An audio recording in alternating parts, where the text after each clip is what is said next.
the Department of National Defense at the University of Guelph, they were able to develop GermStop SQ. And you say it's a residual disinfectant, so what does that mean? Where most disinfectants, you spray it, it cleans the surface, disinfects the surface, and then a minute later, it no longer has any action that it's taking to keep that surface clean. With GermStop, the amazing part about it is that for up to 24 hours, it keeps working at the same level of efficacy, and it is the first government-approved product to be able to call itself a residual disinfectant. When will it be on store shelves? We are in the middle of our first batch of manufacturing. We had to wait for all government approvals before we were able to do that. So in a few weeks, our manufacturing will be complete, and we've got a major developer lined up. Unfortunately, I'm not able to disclose the name just yet, but within probably about a month or 6 weeks, it will become available. Jared March is the CEO at Good Theorem. And at the City News Business Center, I'm Chris McCusker. This is City News. CIWW 1310 AM in Ottawa. And CJET 1011 FM in Smith Falls and the Valley. Upgrade your lifestyle by renting a Lapine apartment in Barhaven, Canada, rent-proof or Smith Falls. It's carefree living next to the shopping, dining, and entertainment venues in your favorite neighborhood. Host family and friends in a spacious apartment home.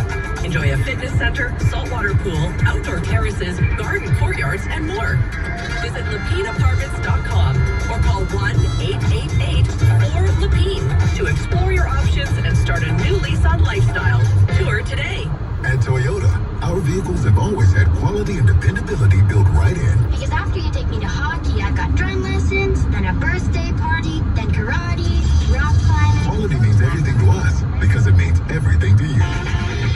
Order a new 2023 RAV4 LE all-wheel drive starting from $35,872. Price includes additional fees. Taxes extra.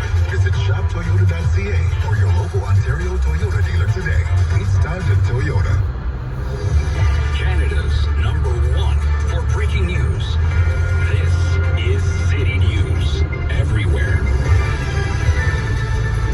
Hello, it's January 28th. On Saturday, I'm Maria Vinca. Here's what's making news right now. Protests erupt across the United States after police body cam footage released showing the beating of Tyree Nichols in Memphis. Another mass shooting in California has 3 people dead and 4 injured in an upscale neighborhood in Los Angeles. A year ago today, trucks started arriving in Ottawa for the convoy protest. There will be a heavy police presence ahead of expected anniversary demonstrations in the capital this weekend. More than 500,000 people in Alberta already have signed up for inflation relief following a rise in cost of living.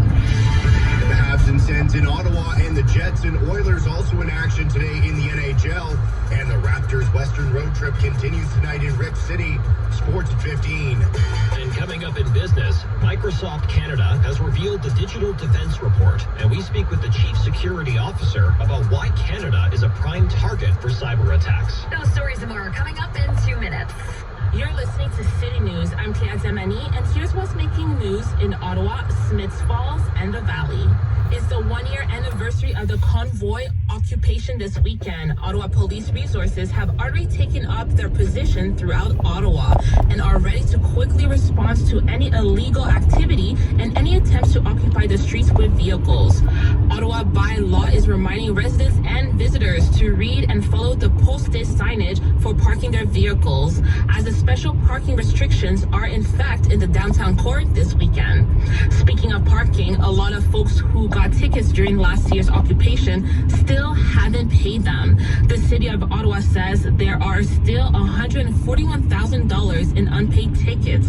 Bylaw officers handed out just over 3,800 parking tickets and 318 provincial notices for illegal parking between the 28th of January and the 18th of February of last year. Those fines totaled more than $320,000, but about half are still outstanding.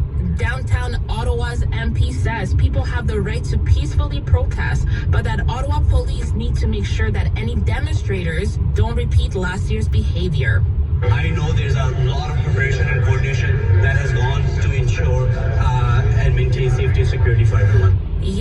McVie, Ottawa Centre MP, says he would rather see Wellington Street turn into a space for people rather than the city's plan to reopen the streets to vehicles in a few weeks.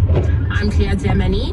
For more local news anytime, follow up online at ottawa.citynews.ca.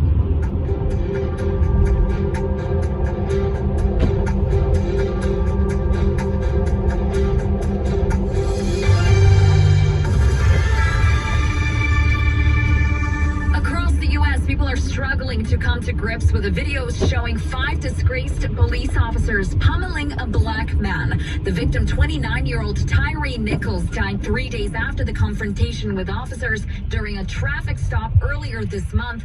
Dr. Jeff Warren, a Memphis City Council member, says the police force is understaffed by hundreds of officers. One of the problems I think that we have as a nation is that we do not value young black men enough to where this type of thing happens over and over again to young black men throughout our country. Cities nationwide had braced for demonstrations today, but the protests so far have been scattered and non-violent.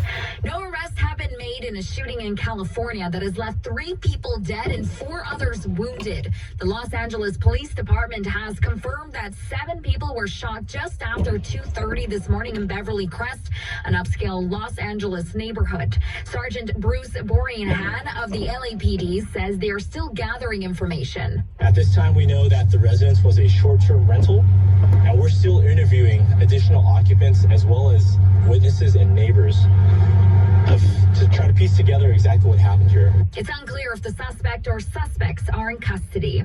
It was a year ago today that trucks began to arrive on the streets in front of Parliament Hill for the convoy protest, although a bulk of the vehicles would arrive the next day.